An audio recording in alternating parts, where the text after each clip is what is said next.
Oh, hello there, everyone. And I don't know why I sounded so surprised. Welcome to another edition of the Mr. Warren Hayes Show. I, of course, am the man that they call Mr. Warren Hayes. And when I say they, I mostly mean my parents, because they're the ones who started it all. It's not like some kind of weird nickname. It's just shit that happens. But hello, amateurs, professional wrestling connoisseurs, aficionados. That's what we're going to be talking about tonight. It's March. Jesus, it's March 4th. I'm not even kidding, folks. It seems to me like we just switched over to the new year. Like I feel like I still haven't broken into these 2021 shoes yet. And we're already in March. It means winter is just about, it's in its last throes with us. Just blows my mind, but here we are, and I'm glad that you are here with me as well. Ladies and gentlemen, live here tonight on youtube.com/MrWarrenHayes, because, hey, the Mr. Warren Hayes Show is recorded live every Thursday evening, 9 p.m. Eastern, on the dot. Close to the dot. The dot-ish. You know, in the area of said dot. But we do record live, and that means that we get a bunch of people joining us live in the chat like we do every week. And I want to take a second to say hello to everyone who's taken the time out of their Thursday evening to come and sit around here and listen to me gab about wrestling. Tim Traver is here. Good to see you, Tim. We also got Kelly Torres as well. Nice to see you. Let's see. We've got Robert Larry. Nice to see you again, Robert, as well. We also have Mr. Fritz. How you doing, Mr. Fritz? Good to see you. We've got Flowman who's here. How you doing, Flowman? Sean Sarah. Hello, Sean. Welcome to the chat. And we have Trends Day, Sean. It is a Sean convention. A convention. Yeah.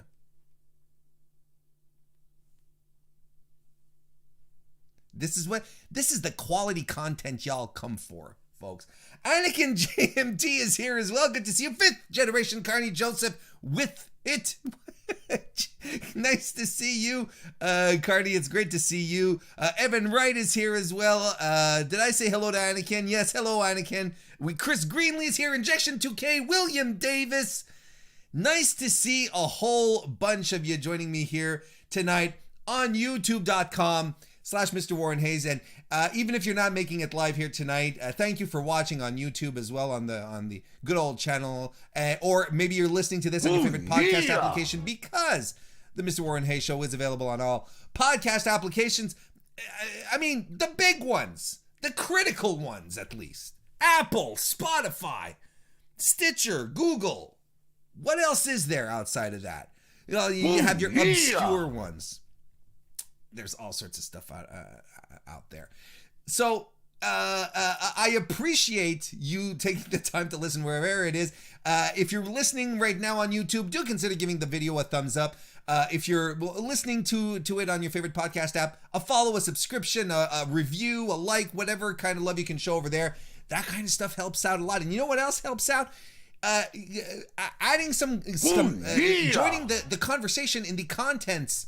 Excuse me, joining the conversation in the comments section of the YouTube videos here. It's something that I've tried to start up, tried to get y'all to come into the comments and share some discussions about pro wrestling right in there. I strike up some conversations and we move forward, because you know what? Adding likes to videos, adding comments to YouTube videos, that really does help your favorite creators, not just me, any creator out there. It really helps their videos get a little higher up in the recommendations and stuff over on YouTube, get some more involved in the algorithm.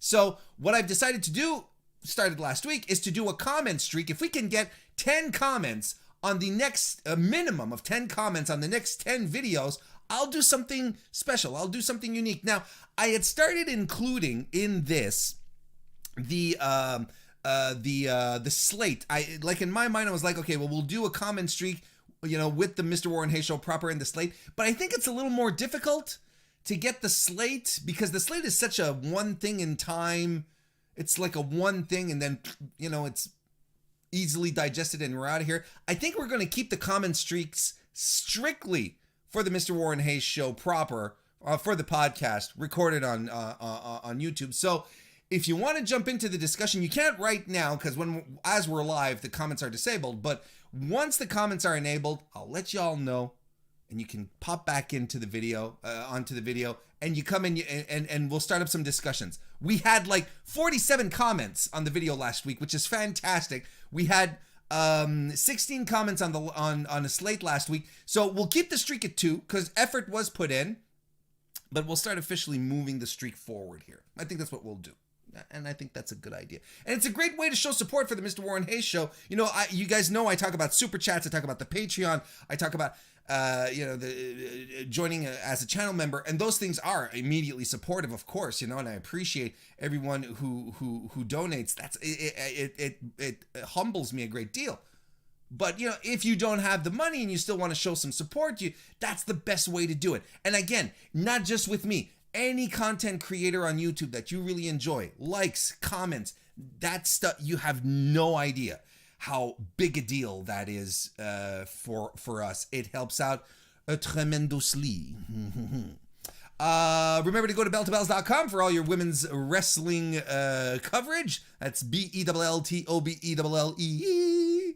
Of course, you got all sorts of great stuff over there, and even more great stuff coming up. So go check that out because it's crucial that you do. We've got AEW Revolution, the pay-per-view happening this Sunday, an AEW pay-per-view on a Sunday this time around. So that means it's predictions time. That's coming up. And I will be doing a prediction show Saturday morning, 11 a.m. right here on youtube.com/MrWarrenHayes, and then available on your podcast applications. And I will be joined by none other than Chris Spizak of the Spies and the Benchmark Show. Now, Chris he's an OG, okay? There's a bunch of us who started our podcasts a couple of years, 3 years ago at this point, 4 years ago. I don't know. I'm not keeping count.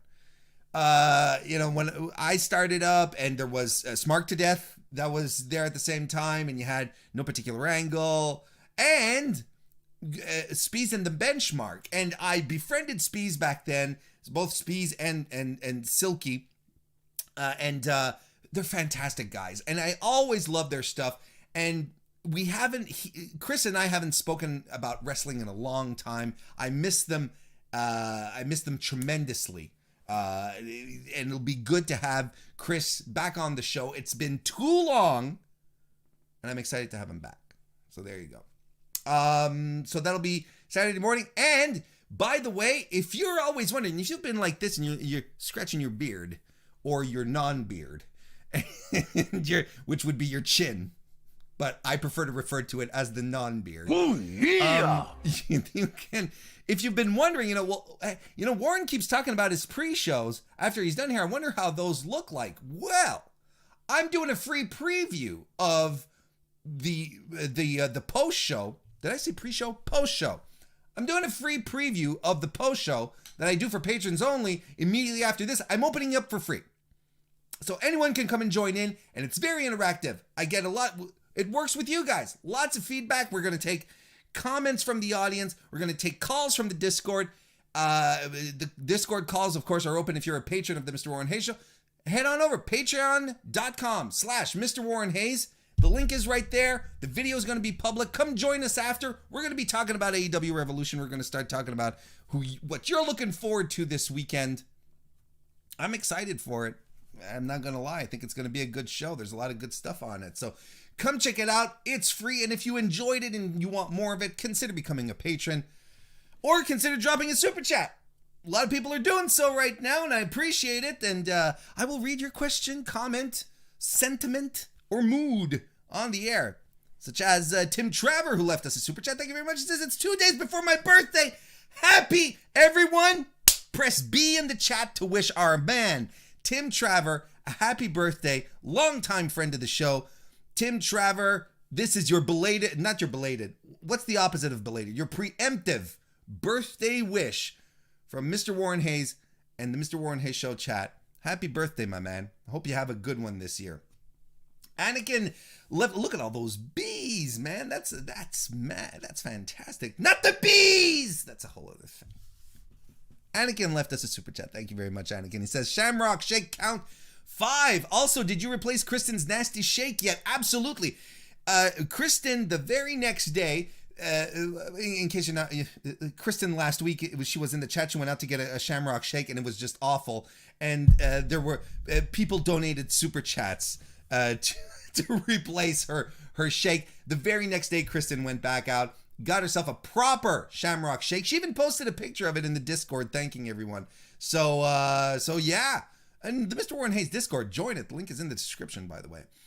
Nick Wolf is here. I see your super chat, but we're going to hang on to that oh my God. Yeah, we're going to hang on to that one for a little bit. Thank you, Nick Wolf. Good to see you. Anakin left us a super chat. Thank you very much. He says, Thomas Gorey says he wants more puns. No, I don't think he said that. I'm pretty sure he didn't. Yeah, there's a whole bunch of people who've joined us as well. Look at this. Justin Firestein, good to see you. Carlos here as well. Nice to see you. DGMC has joined us. Pluggo as well. Am I missing anyone? I think that... Oh, Jason PS3. Mr. Fantastic as well. My goodness. Whole bunch of great faces tonight. Good to see everyone. I hope you're ready. Oh, Brian Payne too. Good to see you, Brian. See, I almost skipped over you. I don't know why though. I hope you folks are ready for some New Japan talk, because there's so much to talk about. Let's just get right into it. Weekly wrestling inspection starts now.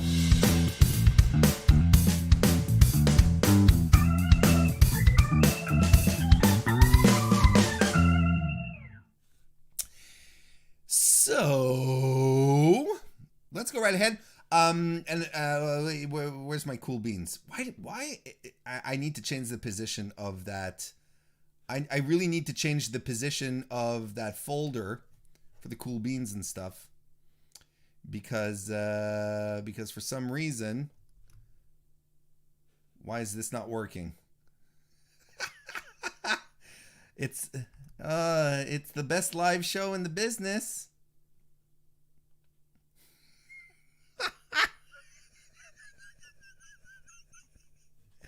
Look at it all the way over there. Okay, look, we'll just do this like that. All right, cool beans. Let's start with these cool beans here. Jon Moxley successfully defended the IWGP United States Heavyweight Championship against KENTA on New Japan Strong last Friday.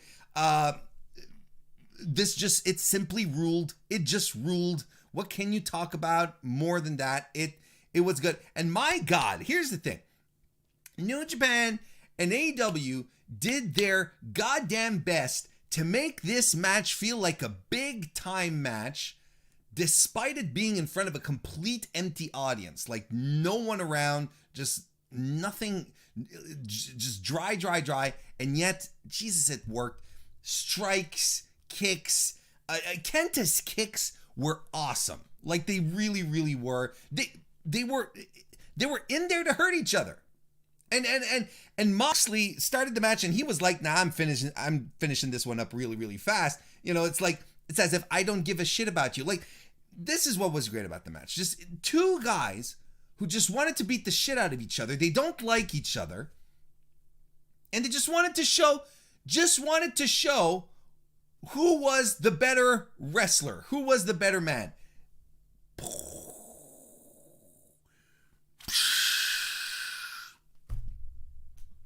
Imagine that. Just like your basic pro wrestling story gives us something really compelling to talk about. Moxley retains, and that wasn't my call. I was convinced that KENTA was going to win it. I really thought AEW was going to be like, we got to get the belt off of you, Mox. Let's just get rid of it, and then they can do whatever they want with it. We can't have it. But no, this is continuing. So yeah, I mean, this Forbidden Door shit is still going, folks, and I'm not complaining. I think it's super exciting to be in, honestly, and especially like this past week.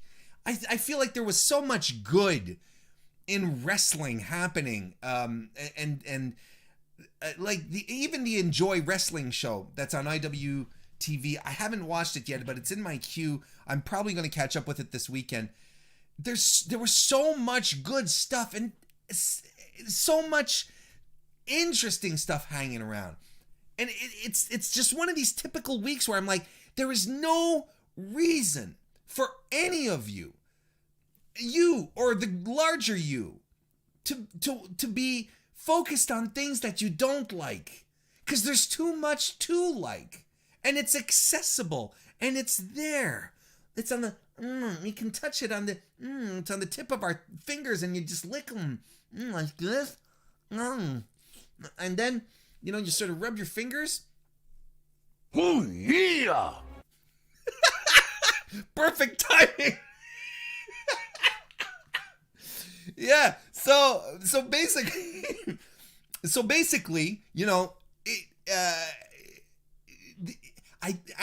the more we get deeper into all these relationships between different promotions, the more I'm like, I don't understand why people focus on, I don't understand why people hate watch. I don't understand why people focus on things they don't like. There is too much out there that you could be liking. What's the point?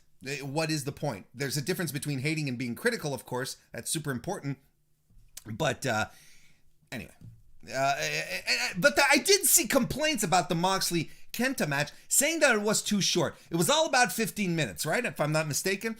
But hey, a compact, meaningful, unboring 15 minutes, give me that any day of the week than a 35-minute bloat where you have, where, it's like, oh, they're pacing themselves. Like, motherfuckers, at some point, and you guys know, especially if you watch New Japan, you know what I'm talking about with not all, but some of the larger, longer 30-minute matches. Longer 30-minute matches. Some 30-minute matches don't need to be 30 minutes.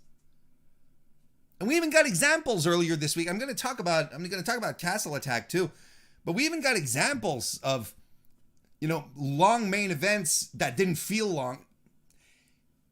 Nothing was wasted. This was a really, really good main event and a great show, and I felt it lived up to the hype. It was good shit, pal. Evan Wright left us a super chat. Thank you very much, Evan.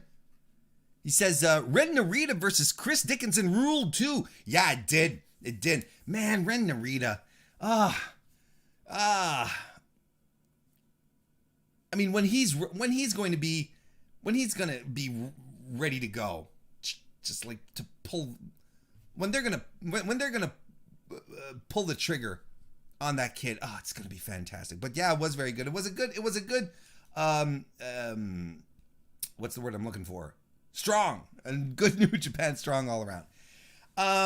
Next we're going to head on over to some warm soda though.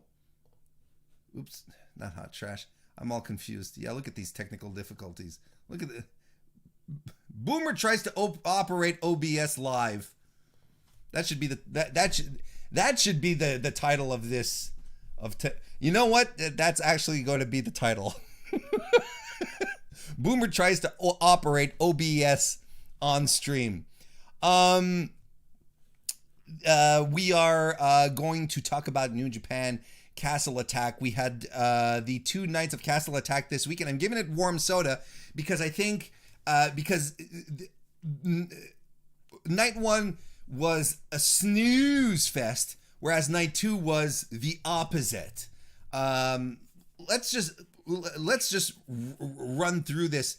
Let's just run through this a little very quickly, at least as far as night 1 goes. The United Empire 6-man tag. Will Ospreay, Great O'Khan, Jeff Cobb defeated Hiroshi Tanahashi and Tenkozy. Okay. Tangaloa defeated Yoshihashi in a singles match. I will say that I wish we had more of the Tangaloa singles run. That would be something I'd be interested in. But I mean, it was fine. Hiroki Goto defeated Tama Tonga. Okay, these 2 matches were setting up a tag team match for the next night, and it's all right. Toru Yano defeated Chase Owens in a YTR style Texas strap match for the provisional King of Pro Wrestling 2021 trophy. This is not as fun as you would have expected it to be. It's not as fun as it sounds. And I think one of the problems with it is that they weren't sure if they should be treating it like a comedy match or not. I don't know. It didn't do it for me. Jay White defeated Tomohiro Ishii in a very good match. I would say one of the most fun encounters between Ishii and White. It wasn't the first, won't be the last, but this was a good one.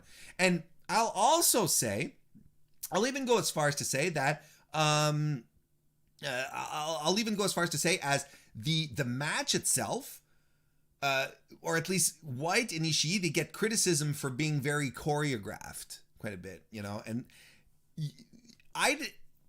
like if you were really paying attention, I think you'll pick it up, especially in the final stretch of the final sequence of the match, but it really wasn't as contrived looking as maybe some other instances of these two together. I liked it. I thought, to me, that was match of the night as far as night one goes. Ended with Kazuchika Okada defeating Evil. I don't know, man.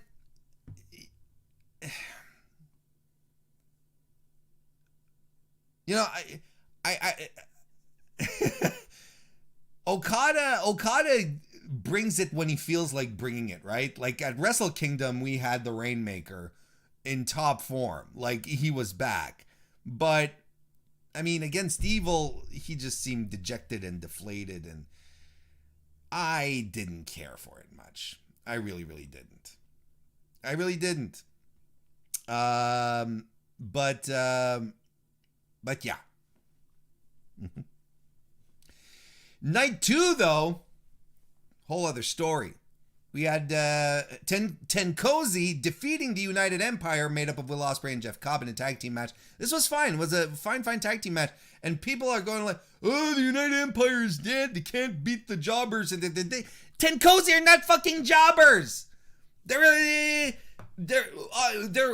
as close to a legendary tag team as New Japan will ever give us. Maybe outside of Guerrillas of Destiny at this point. And Satoshi Kojima he's a former IWGP champion. What the fuck are you talking about? These aren't jobbers first and foremost. And even before you get into all of that, why Tenkozy is a seasoned legendary tag team that has defeated two singles guys who decided to get into a tag team together. Why does that not make sense to people? I mean, Tenzan and Kojima a few weeks ago in January, they were losing their singles matches to Great O'Khan and to Will Ospreay, and no one was like, ugh. I mean, Jesus. I know. This all made sense to me, and they have a feud going, and it's fine. Why wouldn't the legendary tag team? Why wouldn't the legendary tag team win, right? I don't get it. It's fine. 6-man tag of Chaos, made up of Kazuchika Okada, Tomohiro Ishii, and Toru Yano, defeating the Bullet Club team of Jay White, Evil, and Chase Owens. Okie dokie artichoke. Finished with a money clip on Chase Owens. Alrighty then. Guerrillas of Destiny successfully defended the IWGP Tag Team Championship against Hiroki Goto and Yoshihashi. This was a fun tag match. I thought this was pretty fun. Highlighted by Tangaloa screaming at Yoshihashi for a good part of the match. This was really good. Had a good amount of action, some exciting moments. Sure. Fun. Hiroshi Tanahashi successfully defended the Never Openweight Championship against the Great O'Khan. Now, here's a thing. Here's a thing, isn't it? We've got people here that because we got to talk about Great O'Khan again, right? I am not still not 100% on board on Great O'Khan, but I'm also going to talk about him in a little later as well. But I'm super okay with him losing, but not for the reasons why people think. Up until that match, I thought this was a much better match. Okay, let me start over. This was a much, much better match between Great-O-Khan and Hiroshi Tanahashi than their Wrestle Kingdom match. I thought this was way better. And it continues to make sense for Great-O-Khan to lose. The hill he has to climb is Hiroshi Tanahashi. And people are like, oh, he's losing to Tanahashi. Of course! Tanahashi is, he's the guy. He's the ace. We should be putting new kids. He is putting the new kid over. That's the thing. If Tana won by surprise in this match, and this is notable, this is something we have to underscore. Tanahashi didn't hit like a decisive win. He rolled him up, caught him by surprise. It's like, oh, he squeaked out a win here kind of thing. And that's a big deal because he had a much more decisive victory at Wrestle Kingdom. So what does that mean? This is it with New Japan. This is what we keep talking about. You have guys who have matches. The guy loses. He goes back to the drawing board, builds himself back up, goes back to challenge. He's learned new stuff. He's smarter because of the previous match he had. And he came up short, but he came up this short. The next time these two guys get into the ring, it is entirely plausible that Great-O-Khan is going to beat Hiroshi Tanahashi because we saw him progress to victory. And it's these little details that matter in New Japan storytelling that then you can point at. And I swear to God, Kevin Kelly and Chris Carlton at their next match together, Tana and Great-O-Khan, they're going to point that out. They're going to say, last time that they fought Castle Attack, Night 2, Tanahashi just squeezed out a victory. I swear they're going to, because it's part of the story. And that's what makes this shit great. I'm going to read a couple of super chats before we move on. Don't worry, Nick Wolf. I still have your super chat. I do have my, well, why don't we use it right here? Nick Wolf, yeah, let's go ahead. That's a super chat. Thank you very much, Nick. He says, the forbidden door is open. If I don't get Great-O-Khan versus Shaq in the Tokyo Dome, what are they doing? I know! And you'll have Great-O-Khan carrying Shaq to a great match. Ivan Wright left us a super chat as well. Thank you very much. He says, Taguchi leading the charge, then running into Evil's finisher last night was top tier comedy, and I loved it. I'm still catching up on the anniversary show. I watched the cup shows, the cup matches, the New Japan Cup matches, because I really wanted to talk about the cup, and I will be later on this evening. But I have most of the card that I still have to catch up on it. I think that's what I'm going to be doing this weekend, is catching up on wrestling mostly. I think that's essentially it. That's essentially it. So yeah. El Desperado defeated El Fantasma and Bushi in a 3-way match to win the vacant IWGP Junior Heavyweight Championship.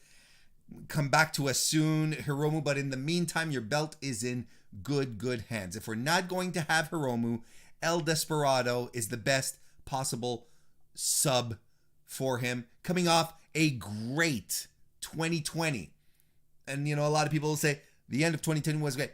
2020 was great for El Desperado, period. I think the fact that there were a lot of the Gaijin wrestlers who were kept away. Don't forget, there's a lot of the Gaijin wrestlers in New Japan who are juniors, and they weren't around. You didn't have your Dragon Lee. You didn't have Robbie Eagles for a period of the year either. So even El Fantasma wasn't there. So they had to reinvent stuff.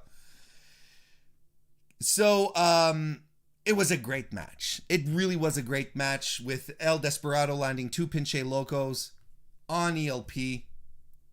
And he rolled into the last one. Jesus, that was great. And for the anniversary show, for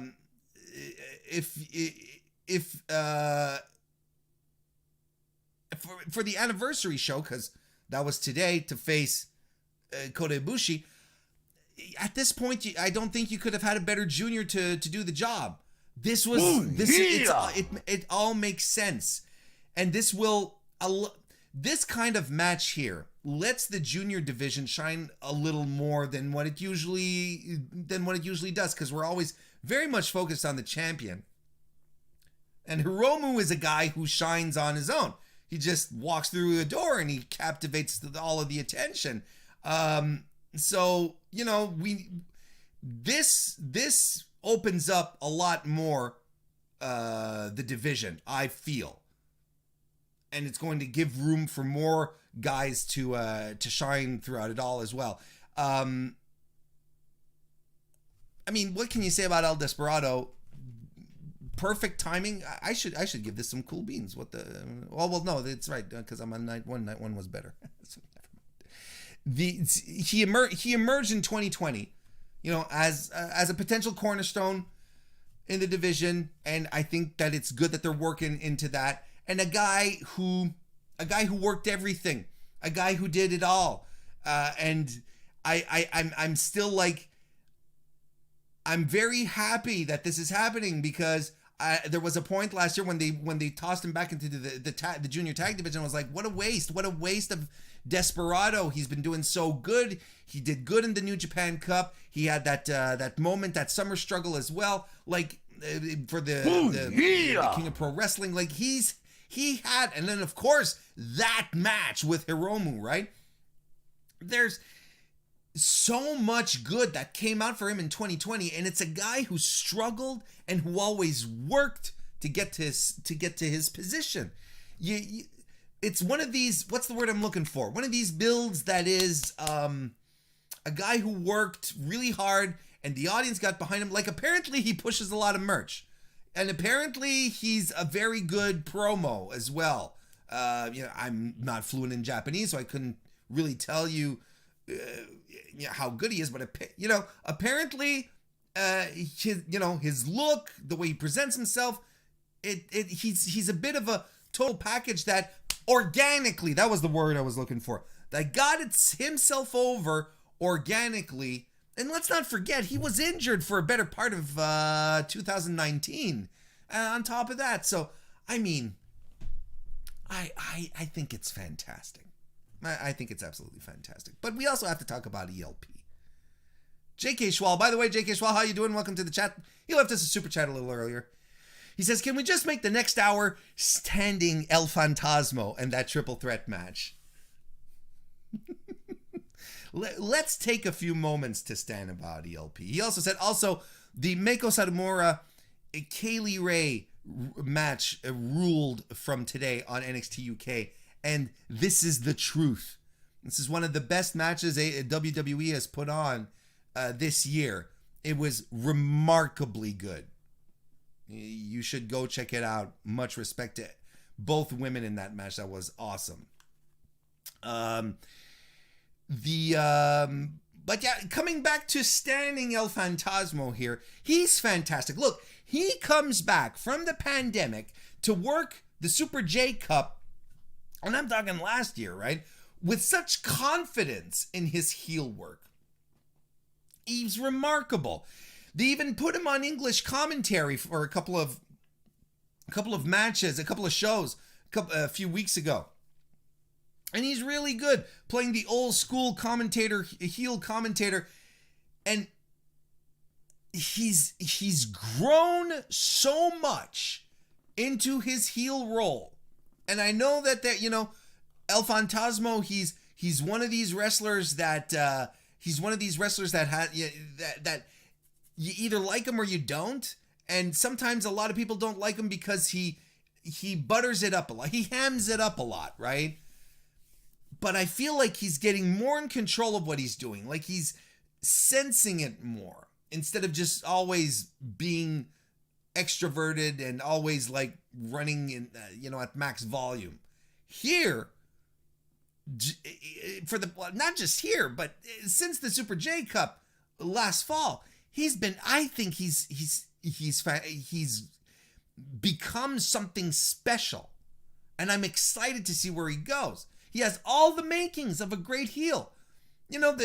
the removing of the mask during the match, and the loaded super kick, the boot. His finisher's a super kick, and the rumors that his boot is loaded.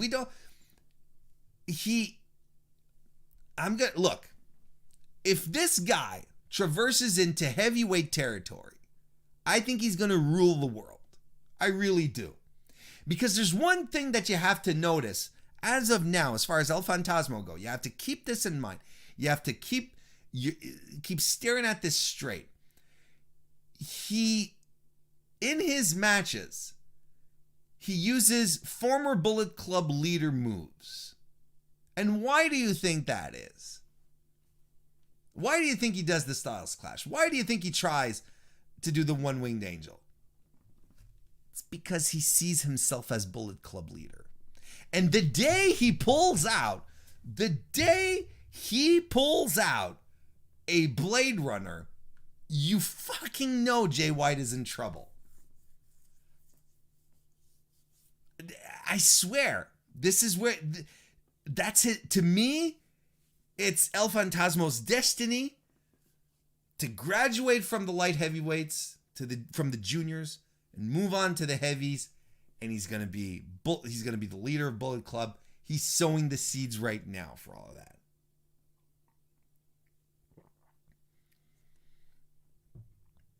Anyway, it was a great match. It was a great, great match. Anakin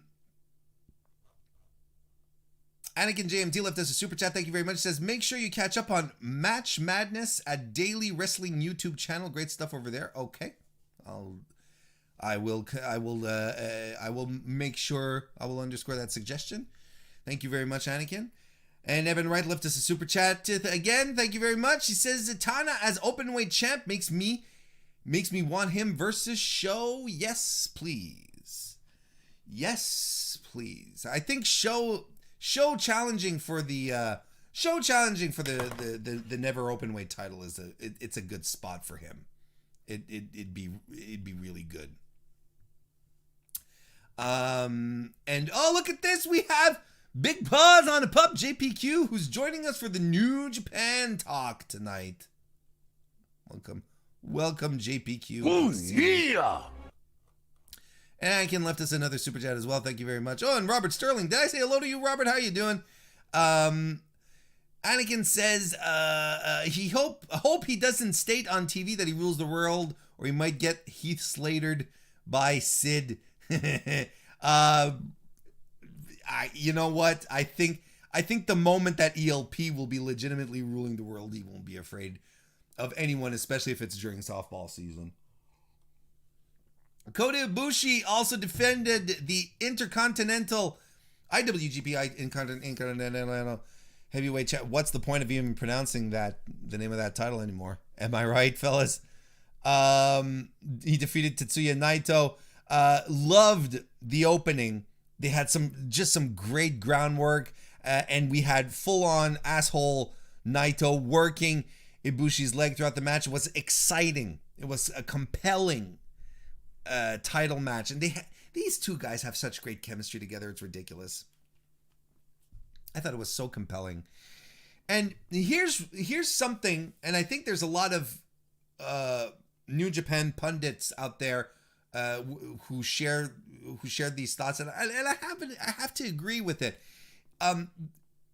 There was something really, really fresh about this main event. It was near 30 minutes. It wasn't a 30-minute one. But the way the match was built, it didn't feel like a 30-minute New Japan main event. You know what I mean? The first half is usually very slow and built. But this one, the guys just dove right in. They really, really did dive right in. And the pace was always great. And the second half, the pace just went up. And they were dropping each other on their fucking necks throughout the entire match. This is what happens when you get a pair of world-class competitors. I like this a lot more than the Wrestle Kingdom match. I thought it was much, much better. Not that Wrestle Kingdom match was bad. I just thought this was really good. And kind of like what I was saying earlier with the Jon Moxley main event, you know, and this main event, and if my memory serves me right, Tanahashi and Shingo for the Never title about a month ago, that main evented as well. We're seeing, it seems like we're starting to get a shift out of the regular routine of New Japan main events into things that, suddenly feel a little different, a little more fast paced to start off than what we're usually used to, and ultimately has us going, hey, these 30 minutes just flew by and it was a breeze. Night 2 of Castle Attack was an absolute breeze to watch. Night 1 was a sneezer. It wasn't good. It was not a good New Japan show. Outside of Jay White versus Ishii, completely and utterly skippable. There's nothing that you must see on this show. I think you go out of the way to see El Desperado win his very first singles title in New Japan. I think you go and you watch Kota Ibushi versus Naito for the interesting dynamics that they've created in this main event. I think you go see Hiroshi Tanahashi and Great-O-Khan so that you can follow the story of Great-O-Khan as he tries to overcome the hill that is Hiroshi Tanahashi. I think that's what it is. I think this is a good enough show to sit down, and it's not that long. It's like just about 3 hours or a little over. I don't remember, but I mean, it's not that long a show either. It's good. It's a good one. Pardon me. I'm going to make sure I'm not missing out on any super chats here, because you guys are being very kind tonight, and I appreciate it.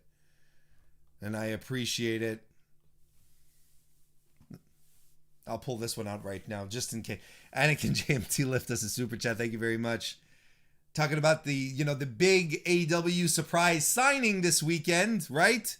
Oh, we're supposed to get a Hall of Fame caliber signing surprise at Revolution this weekend. Anakin says signing is top flight, calling it.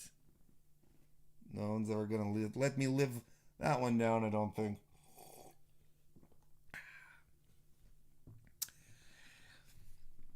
Kota Ibushi said the titles are going to be merged.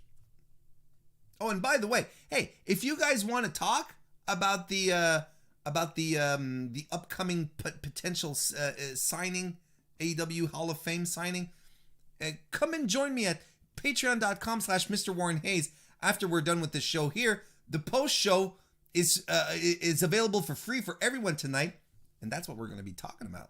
You can come in, join the conversation. Please do that.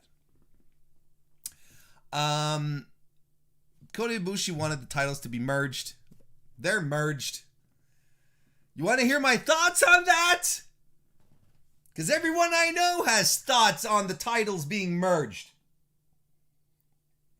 Now, I'm on record saying that I don't mind that the Intercontinental title gets retired or absorbed or whatever. Like, to me the IC title lost a lot of its luster.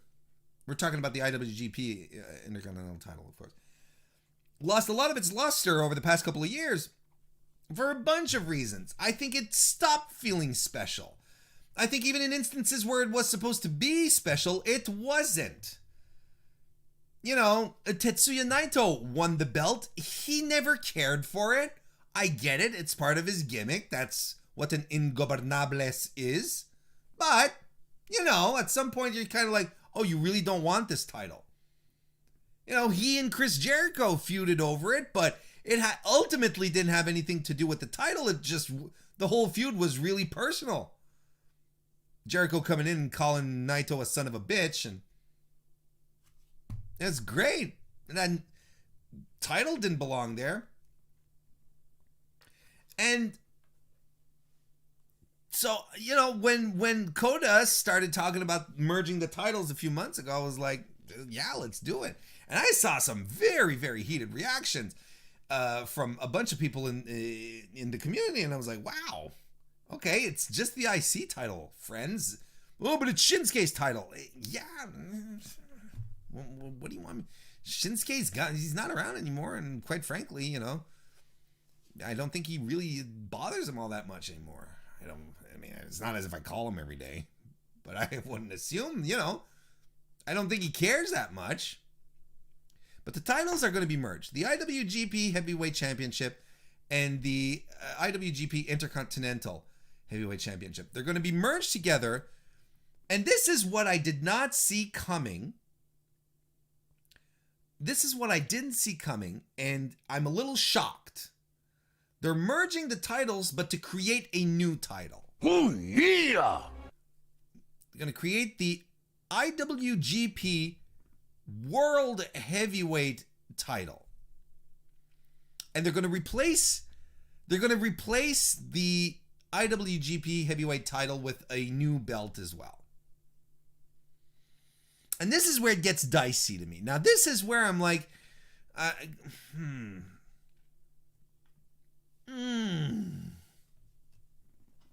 This is where it starts grinding my gears. Because the IWGP Heavyweight title, I sincerely believe that in the minds of wrestling fans, it is a title that is sincerely appreciated by the fans. I really believe that it's one that is up there with the big gold belt from the NWA, WCW. I think that those are big titles that held prestige, that held history, and were treated with a certain form of respect. I sincerely believe that fans in general are like, you know, these titles are meaningful. Plus, gorgeous belts on top of that. They're fucking sexy, right? And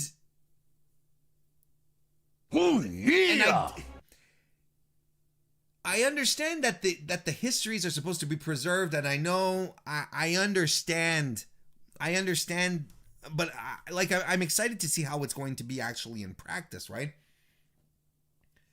But I understand why fans and myself get a little irked when you start fucking around with wrestling history and the little bits of legitimate prestige and attachment that we as fans have towards silly things like wrestling belts. We've been overwhelmed for the past couple of decades with a wrestling company that essentially told us none of this matters. The titles don't matter. The wins and losses don't matter. And as a wrestling fan, it gets very frustrating to be told that, because no, that's the reason you listen, and that's the reason why we get invested in the past, and we talk about the legends with a certain form of reverence, and these great matches. The titles are symbols of fandom to a certain degree. So over the past 20 years, when you're basically being told, nah, this title's fine, we'll just flip these designs around and use these designs instead. No, they don't really look like real, championship belts, but these will be easier to mass market and whatever. And despite it all, despite that, you head on over to Japan and you have them treating their top title like a legitimate prize, right? Like the biggest fucking prize in the land, something that you just want to carry, something that has weight both figuratively and literally, something that you just feel attached to because of what it represents in the meta of being a pro wrestling fan. So I'm a little sore. I wouldn't say mad. I wouldn't say angry.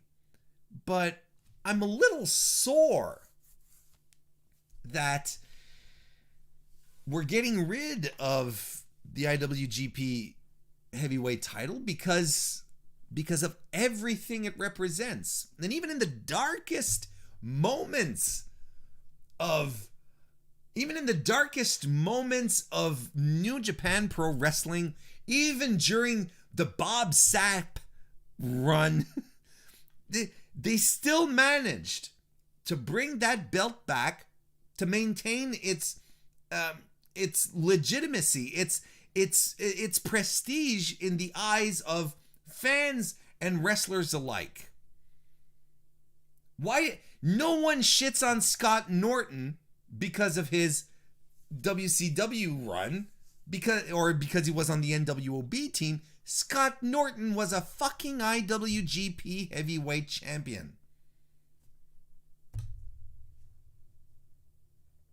It carries weight. It means something. And it means something to the fans. So, I mean, I'm excited to see what's going to move, where this is going to carry us, right? Like, I sincerely thought they were just going to merge the IC history into the heavyweight one instead of creating a new title.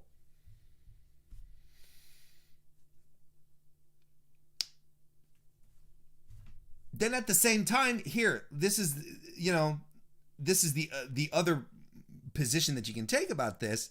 And it's weird that I'm getting sort of broken up over a title belt, but I mean, I think that's what it means to me.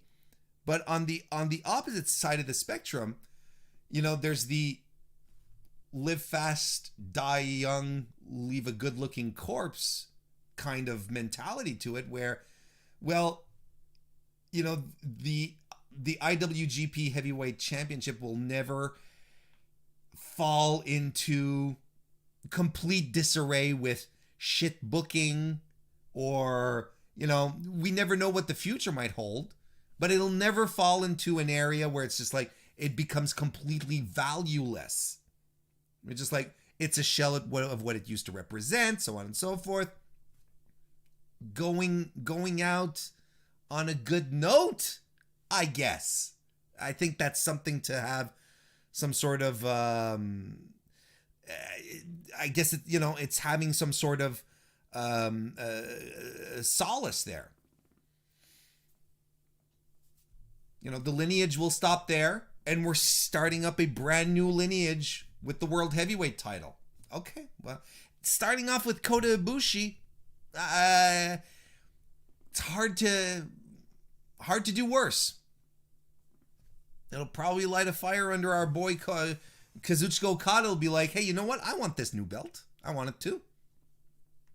The other one was synonymous with my name. I'm going to make this one synonymous with mine too. Here we go. A couple of super chats here. Evan Wright left us another super chat. Thank you again, Evan. I really appreciate it. He says, Kevin Kelly explained it perfectly to me. Ring of Honor renamed their title after Samoa Joe defended it in the UK. Yes, this is true. IWGP title has been defended around the world. I mean, it's not as much the name change as an obliteration of the lineage.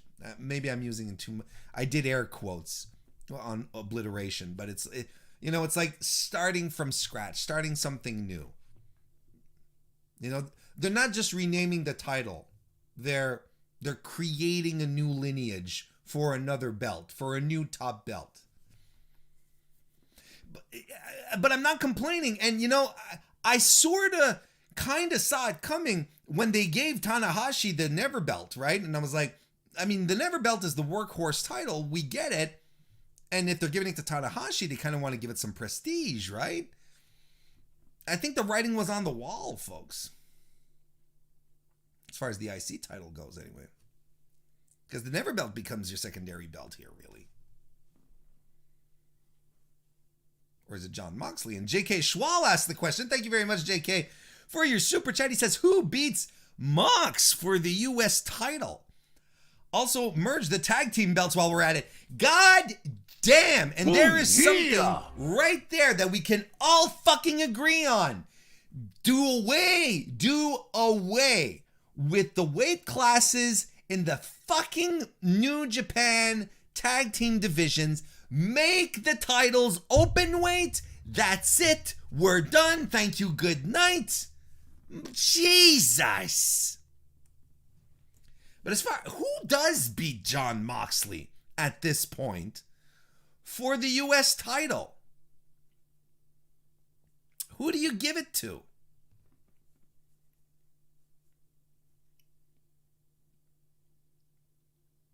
I mean, if they start building a guy like Chris Dickinson, and you know, and then the US title becomes like the New Japan Strong title, you know.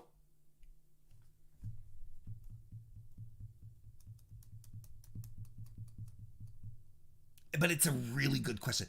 Frankly, I was convinced that KENTA was going to take it. KENTA was very credible to do it too.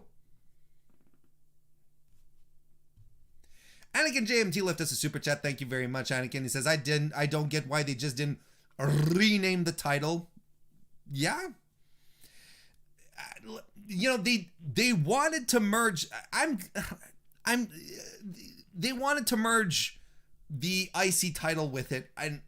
I was okay with that. And I'm very split down the middle in regards to a new belt with a new lineage. It's the lineage thing that bugs me.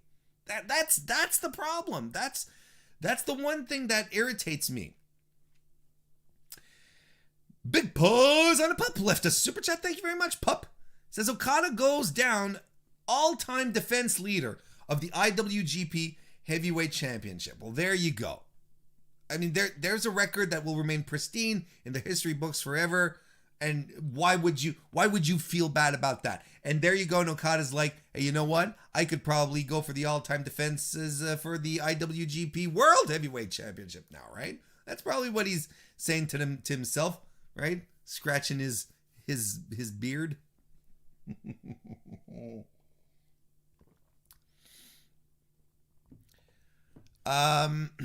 Let's go for some cool beans here as well. We're still talking New Japan here. Hopefully I've said hello to everyone who's popping in. I apologize if I've missed anyone. Remember last week? It was leaked out into the news, to the sites, that Marty Scurll was going to show up in New Japan. He had taped an angle with Rocky Romero. Well, it was announced. It was announced this week that Marty Scurll's segment with Rocky Romero will not be used on New Japan Strong as originally planned. This was clearly a response to the news being leaked. Apparently, there's wrestlers that had said that they would not have shown up to the tapings. No one had known. No one knew that Scurll was showing up. There were lots of wrestlers who said that they wouldn't even have shown up to the tapings, knowing that Marty Scurll was there. Good on them. So I think I can continue enjoying New Japan Strong moving forward. That is great news. Am I happy? Yes. I'm happy that Marty Scurll is not being protected for being a scumbag. Am I disappointed? Yes. I'm also very disappointed because New Japan still thought this was a good idea. Rocky Romero, New Japan of America, whoever pulled the trigger on this, they thought this was a bad idea. And it only changed because of the backlash. And it is safe to assume, folks, that had it not come out, they would have run with the angle nonetheless. As I said last week, someone wanted this to get out there. Someone leaked this news out. New Japan Strong wrestlers are under NDAs at their tapings. So someone broke their NDA to do this. And apparently there was a lot of pissed off executives. With reason, of course. They should be mad. But they made a shit decision, and I appreciate the balls on whoever played whistleblower here. And the point of all of this, I think ultimately the main takeaway that we should take about all of this is that thank God kayfabe is dead. Thank God that we have this level of transparency that exists. Now, I told you, this news in wrestling does not leak unless someone with an agenda wants it out there. I think the path is as clear as it could be. There was someone working the tapings last week who reached out to media and was like, dudes, friends, Marty Scurll is here and he's working an angle with Rocky Romero. They put that out because they knew that that public outcry would probably put the kibosh on the whole situation. And this is the same thing for all wrestling news, folks. Anything that gets leaked, always ask yourselves, who's putting this out? What's the end game? Who is working here to get this news out? There's always a reason. Look at Sammy Guevara. Now, I'm speculating, okay? I'm 100% speculating in this case. But look at Sammy Guevara. Gets leaked that, he refused to work an angle in Impact Wrestling. Turns out, there was a disagreement. Sammy was like, nah, I don't want to do it. And everyone was like, cool, go home. Cool. And then, suddenly there's heat. And Sammy Guevara's like, there's no heat. And you'd think that after Sammy Guevara goes, no, everything's cool, that the thing would die down. We talked about this. There were more details on Sammy Guevara. We talked about this stupid piece of news for 10 days. 10 days of someone from inside Impact going, wait a second, people aren't turning against Sammy Guevara. Hang on, wait, I got more news to leak. And then it's like, it turns out there was this on top of that. And someone had it out for Guevara and was leaking news to the media. And there were people who were picking it up and going, how did this go into a 10-day news cycle where I'm like, why are we still talking about Sammy Guevara and Impact when it is literally the least interesting thing to have come out? If it was anyone else than Sammy Guevara, I swear we wouldn't be talking about it. But we had an AEW guy going to Impact and an AEW guy going, nah, I don't want to do this. And apparently everyone was cool with it. I mean, that's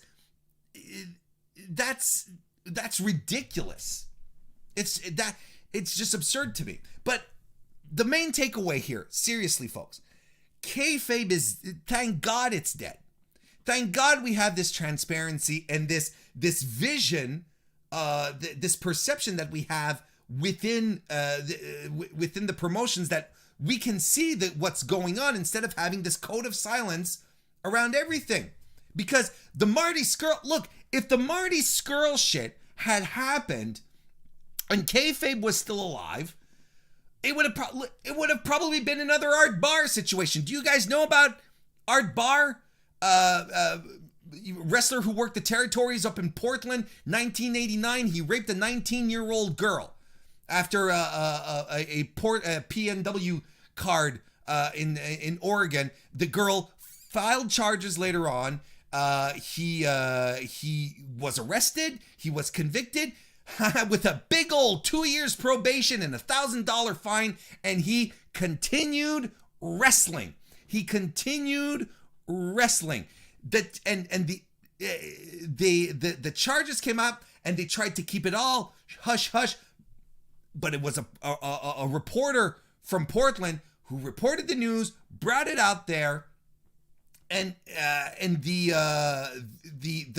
Art Barr and the promotion, they all came together and entered a settlement because they didn't want it to go any more public than it already was. And Art Barr continued to wrestle. He was a super talented wrestler. That's not the point. He was a super talented wrestler, worked in AAA, worked in one of the most famous tag team matches in the history of tag team wrestling over in AAA with Eddie Guerrero, and he was jockeying for position in ECW, and he died. He committed suicide. Did he commit suicide? I don't remember. But he passed away before his time. But the point here is that the business was protecting him regardless of the fact that he raped a girl. And on top of that, he was charged, convicted, and yet let's continue to have this weirdo creep in our midst. Marty Scurll was never dragged to court, so on and so forth. But he admitted to doing what he did. He admitted it. And if we as fans and, wrestling media, for all its good and bad, if it wasn't involved, if it didn't have the oversight that it has, this would have just blown over. Frankly, every time I hear, man, I wish kayfabe was still alive. I'm like, no! Kayfabe only protected one class of person in the entire wrestling business, and that was the promoters.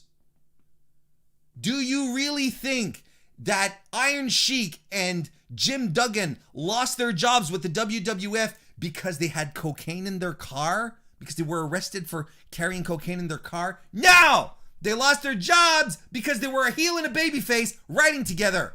And that was forbidden. Kayfabe just allowed the promoters to keep control over all the talent that they had.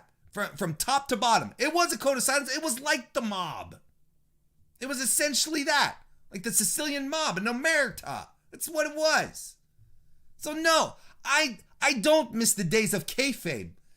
Because it's all about protecting the talent. Jesus fucking Christ. Just that simple. Oh, look at this. Kristen Ashley. Kristen Ashley. The first lady of the MrWarrenHayes show is here. How you doing, Kristen? Welcome to the chat. and Tom Collihu here as well. Good to see you. Welcome to the chat. Oh, I was on a thing.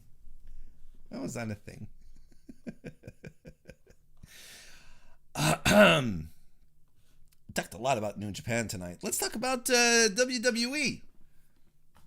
WWE. That's good. It's fun. It's fun. Anakin left us a super chat. Almost 10 minutes went by, Warren. 10 minutes of what? Me talking about Marty Scurll? I could go on for 20. That's nothing. That's nothing. Thank you very much for the super chat.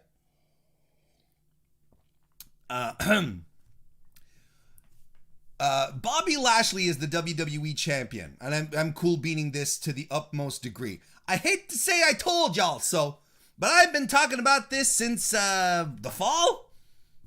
Been starting to look, talking about how protected Bobby Lashley is, how great his push is. And I've been telling you, he's being built for Drew. He's being built for Drew McIntyre.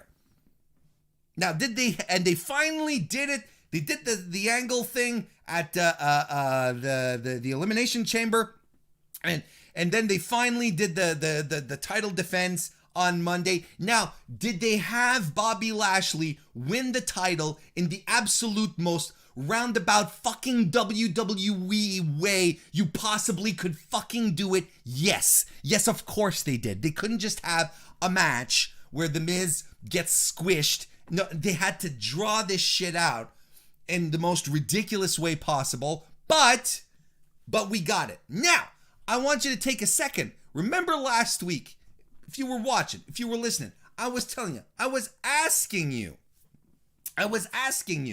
folks, why do you watch wrestling? Do wins and losses matter? Do you remember that? Now, I want you to come back into this context here, and I want you to find out there someone who's like, yeah, Bobby Lashley, WWE champion, bad idea. And yet, when Miz became WWE champion, it's like, yeah, it was exactly that. Miz, WWE champion, bad idea. The correlation here is clear as day. Bobby Lashley was a winner. He was winning his matches. He was winning them decidedly. Miz was not. He was treated as a joke, as an absolute joke. So when Miz wins, everyone goes, this sucks. Lashley wins, everyone goes, hey, this is pretty cool. Despite the fact that Bobby Lashley's a heel. Oh, I thought I was supposed to like the fact that I was supposed to not like the fact that Miz won because he's a heel. And yet here I am, liking the fact that Bobby Lashley won the title despite the fact he's a heel. My goodness. Wonder what's going to... Hey, are cats and dogs going to start making out with each other now? I don't understand what's going on. It's simple. Whether you're a heel or a babyface, have your people come together. Have your people win matches. Make them credible. Make them come off as winners. And people will be like, well, yeah, he absolutely needed to win. And you do the opposite. Look at the rumor that popped out today about Lacey Evans and Asuka, that this was the match that they were angling for that Asuka was supposed to drop the title at Elimination Chamber to Lacey Evans, and the Lacey Charlotte program was going to take us into WrestleMania. That was the plan. That's the rumor, right? And look at the reactions people had. People were like, what? Lacey Evans? Again, correlation is clear. You put someone who doesn't win matches, who's a loser, into these situations, people are going to go, but you're supposed to hate it, she's a heel. No, that's not it. I can like a heel being a champion. Jeez.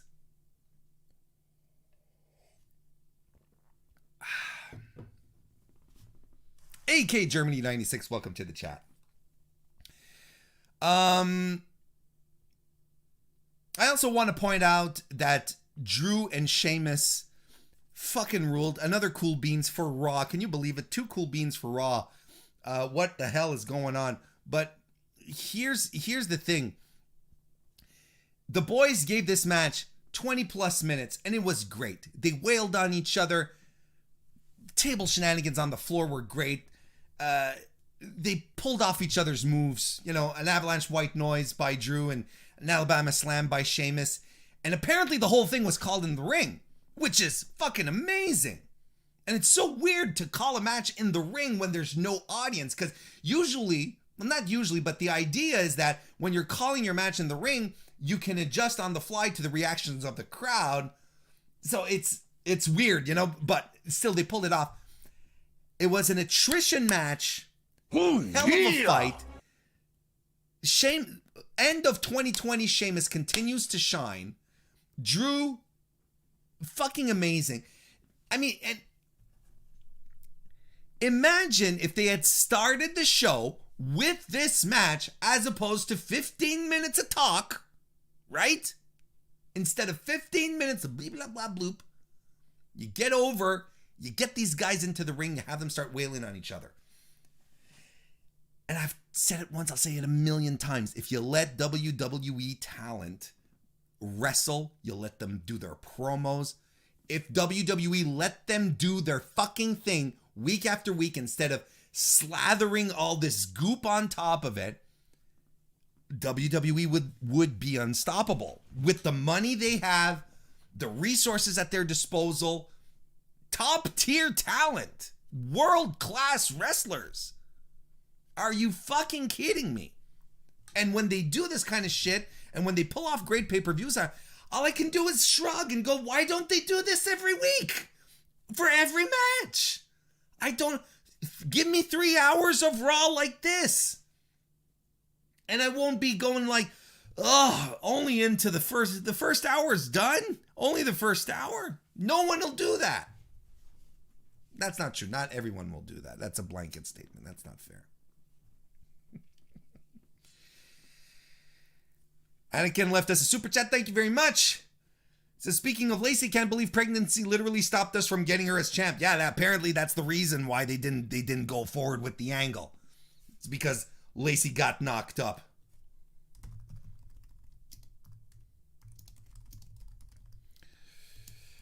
My throat's a little raspy tonight. I don't know why.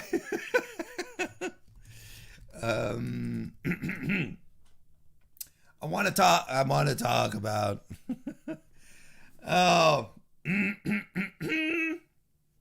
I want to talk about Jade Cargill's debut and the Shaq match. Look, I think the general consensus of Dynamite last night with the Jade Cargill Shaq versus Cody Rhodes Red Velvet match was that it had no reason to be as fun as it was. It was a fun match. You know, I think it was orchestrated perfectly to highlight everyone's strengths without getting into super complex shit. Because there was wrestling in this match. Don't get me wrong. But, you could tell there was a lot of posturing. And that's okay. It's okay when the results turn out like this. You're like, ultimately it was fun. So I'm not going to sit around and break down everything. But here's my, I've been talking about it for weeks. I've been excited to be able to finally get the chance to see Jade Cargill. This is about Jade Cargill. She did fine. I think the spots they gave her to do were all pretty safe. I think she's green. She has moves, but she can't sell. I don't think her psychology is on point. I'd like to see her chain some offense. There's a lot of stuff here that I'm like, well, they're taking their time. She's setting stuff up. Red Velvet is setting some stuff up for her, and that's cool. Using Cargill's strengths instead of exposing her weaknesses. Instead of saying, "Go out there, 12 minutes, Jade, do it." That would have been stupid. But I think they did. Now it's time to put her in a singles match. I want to see what she can carry. She has the personality. She has the presence. But I still don't have that thing where I'm like, yes, Ooh, yeah. I am here for Jade Cargill. I'm not there yet. But she's not bad. She didn't blow the match. But I still think it's wild. I still think it's wild that there are women who are already signed on AEW or who are working dark, who are much more ready for the primetime spot than she is. Maybe they don't have that intangible charisma that she has, but then again, I think there's a compelling argument to be made about that intangible charisma, but she's good. Ooh, yeah. She has the wrestling thing down. She has the presence. She understands the mannerisms. I don't think she's coming into I don't think she's coming to the dance completely oblivious to how to do a two-step. You know what I mean? Do you get my analogy? I do want to underscore here with huge marker pens how Red Velvet shined in that fucking match. Her moonsault to the floor was fantastic. She was told, and she and Jade probably worked through some steps, rehearsed. Again, no problem with this kind of stuff. I don't have an issue with it.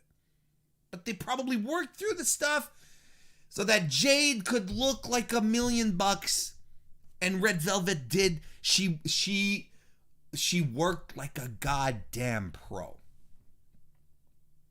She worked like a pro. Coming out with her 5-0 record at the bottom, you're like, God damn.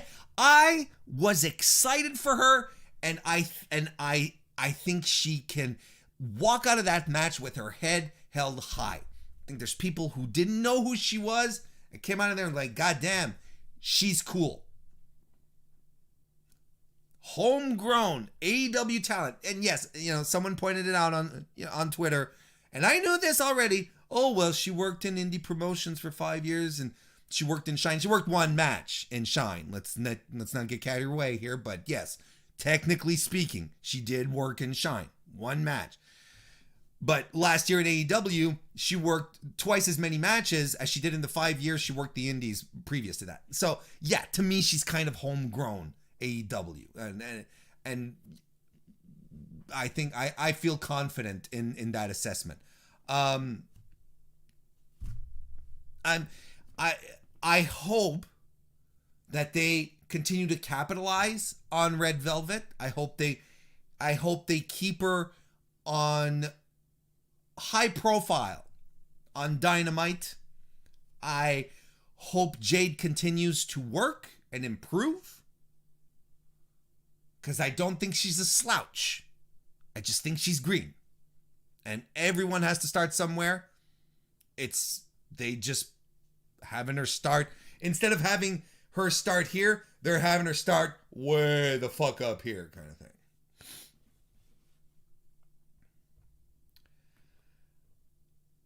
Evan Wright left us a super chat again. Thank you very much, Evan. I appreciate it. He says, Shaq doing the Brody taunt before his powerbomb hit home with me. What a son of a bitch. You just like to say, yeah, you can't throw a fucking free throw though, you fucker. He's not a wrestler. Guy's an outsider, and he did that nod. That's awesome. Yeah, I agree. You get the impression that Shaq has always enjoyed wrestling, though. You know, he really wanted to work with WWE, I think. It's good stuff. I like it. Got to talk about the Eliminator tournament finals again. More cool beans going on right here. Ryu Mizunami wins the Eliminator tournament and is going to be facing Hikaru Shida at Revolution this weekend. Who the fuck saw that one coming? No. And I want people to be extremely serious with me. Very, very serious with me. Who thought Ryu Mizunami was going to win the whole shebang? Come on. Not that she's not a good wrestler. Not that this is not going to be a good match. If you look at everything that was, not everything, everyone, there's no things in this tournament. What am I talking about? You could make a case for Aja. You could make a case for Yuka. You could make a case for Emmy. You could make a case for Britt, for Nyla, for Thunder Rosa. Rio just came across as, or Rio, like our Rio, and even Serena Deeb. But Christ, we're going to get a fantastic match this weekend at Revolution. We're getting a Joshi match, Joshi style, this weekend. Fantastic. And this was such a hard-hitting, power-based match. A Haas match, but for women, is what it was. Great stuff till the very end. Rio hits an exploder suplex on Nyla Rose. Spears her, does the guillotine leg drop.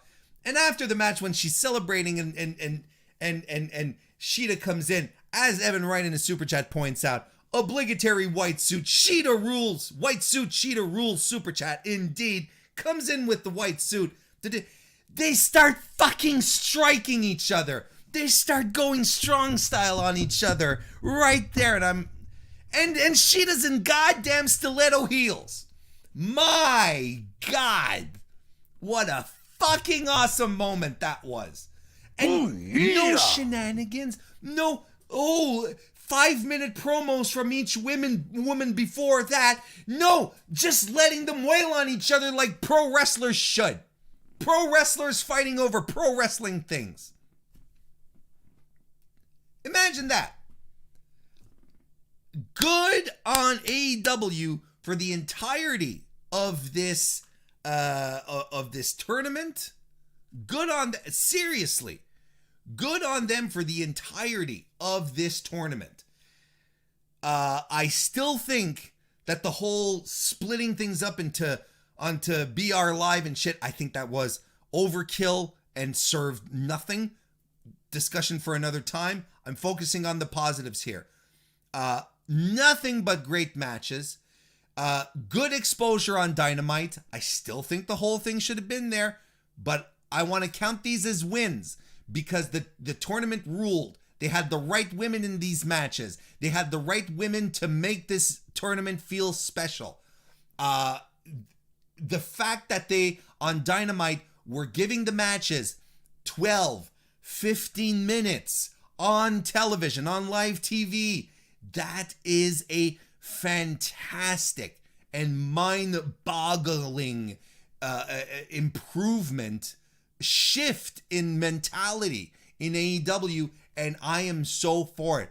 I was convinced, and I still think Mizunami and Nyla Rose could have main evented Dynamite last night. They went with Hangman Page and Matt Hardy, which I still think I'm not into this feud. I think it's thank God. But anyway, I talk about it every time I talk about it, but I really think this could have main evented, and that's what I was expecting.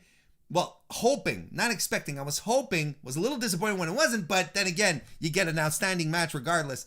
At some point, you're like, look, we got the great match. We got a 15-minute fucking awesome match with two fucking awesome women. Nyla Rose, boys and girls and everyone in between. She continues to be good and better in everything she does. I can't say it enough. I can't press on this enough. How cringe I felt every time she would show up on AEW in 2019. I'd be like, oh no, not. And then 2020, she turns it around. This is a woman who took criticism, saw what people were saying about her. I mean, the good criticism shit, not the transphobic bullshit. That's not criticism. That's just, it's assholishness is what it is. But she took the wrestling criticism. She worked. She trained. She improved. Nyla Rose is right now is a highly entertaining professional wrestler. She is someone who I am now looking forward to seeing wrestle. And it still gets to me because I disliked her matches so much from the get-go. And yet look at how she transitioned into what she is today. Happy with the results. Happy with Rio winning.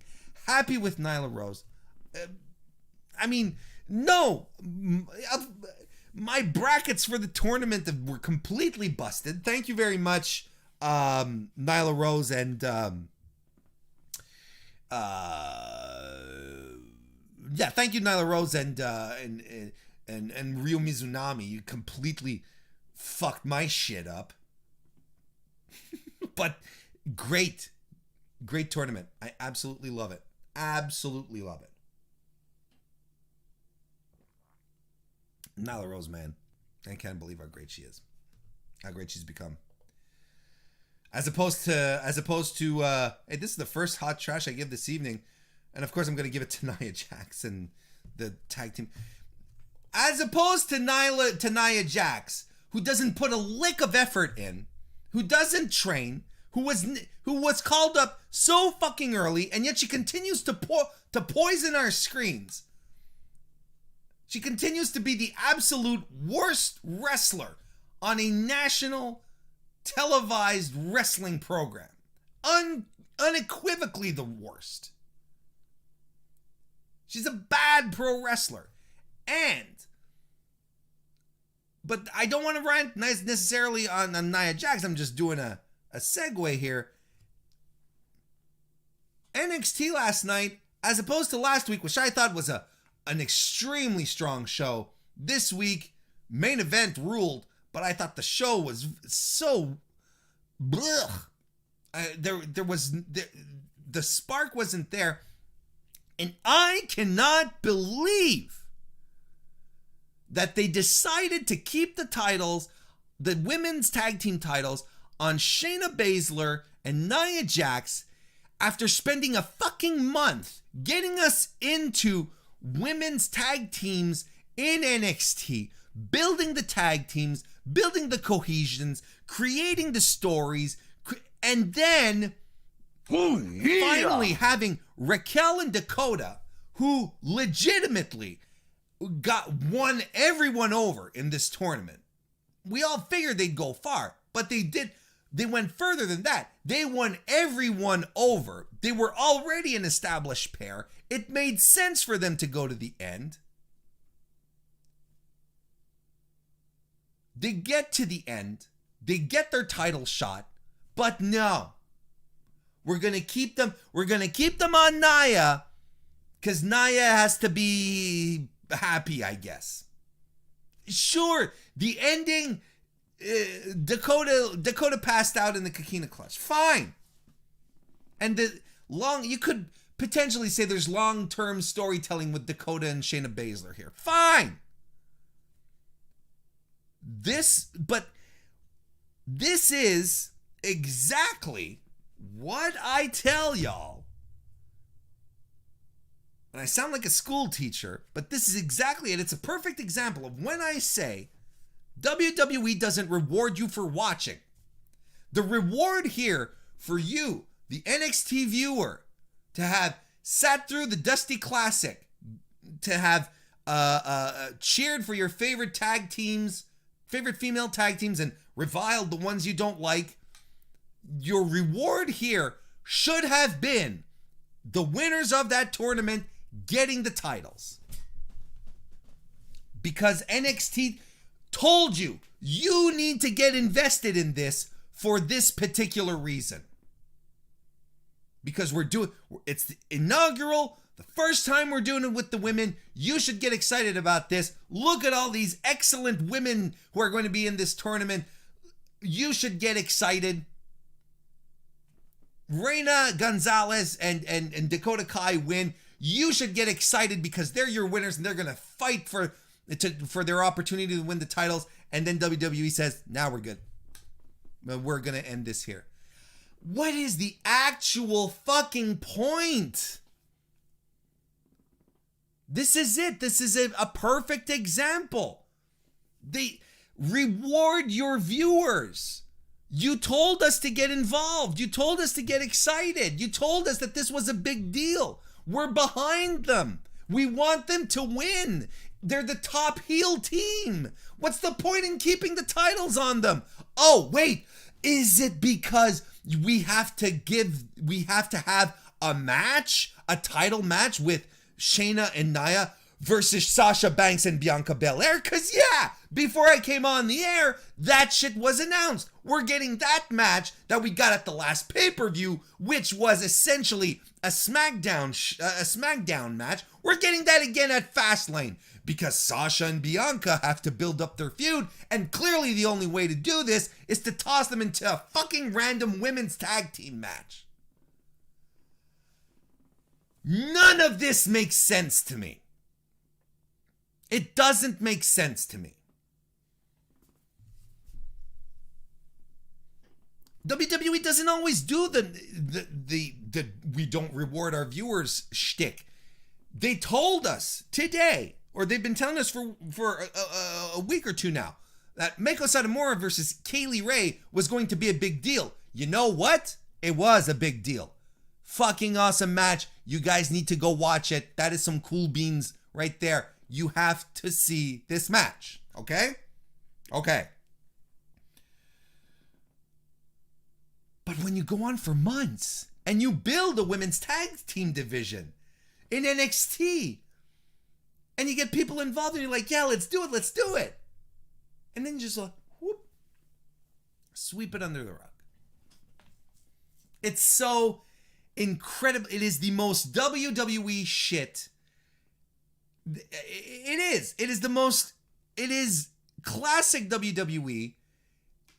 Keeping the titles on those two women because they have to set up a Fastlane match to spur on this feud between Sasha and Bianca. It's mind-bogglingly bad. It's so bad. I don't understand it.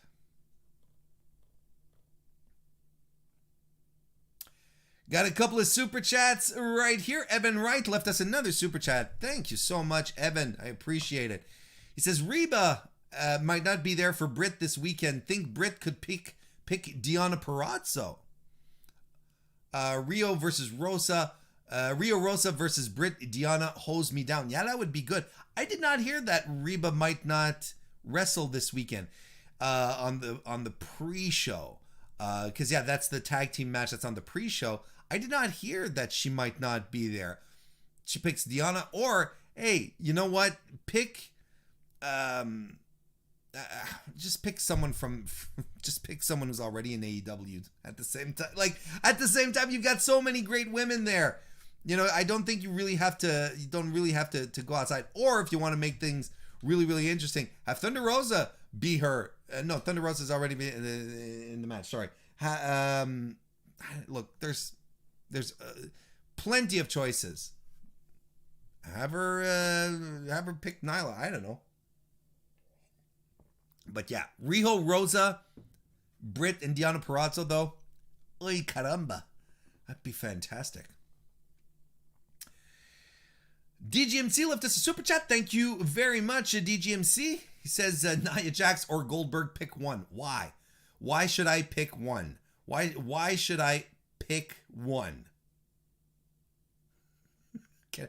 Both as awful wrestlers that need to be off my television. Please.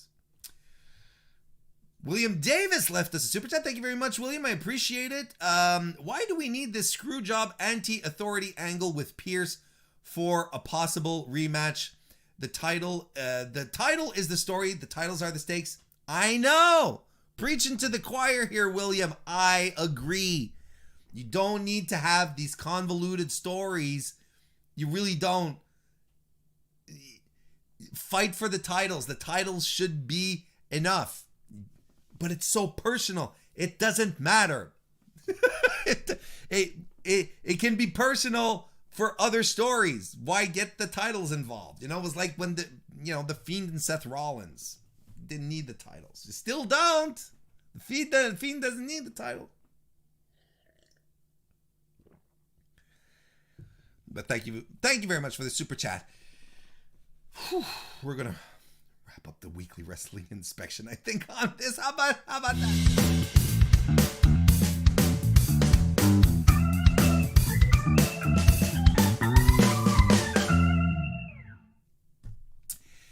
Oh, ladies and gentlemen, I wanted to do some New Japan Cup bracketology, but I've got to move on. I got to go. Maybe I'll do a quick stream this weekend or something just to get something out there on record. I don't know, but then again, the New Japan Cup has started, and I don't know if I'll be able to do it.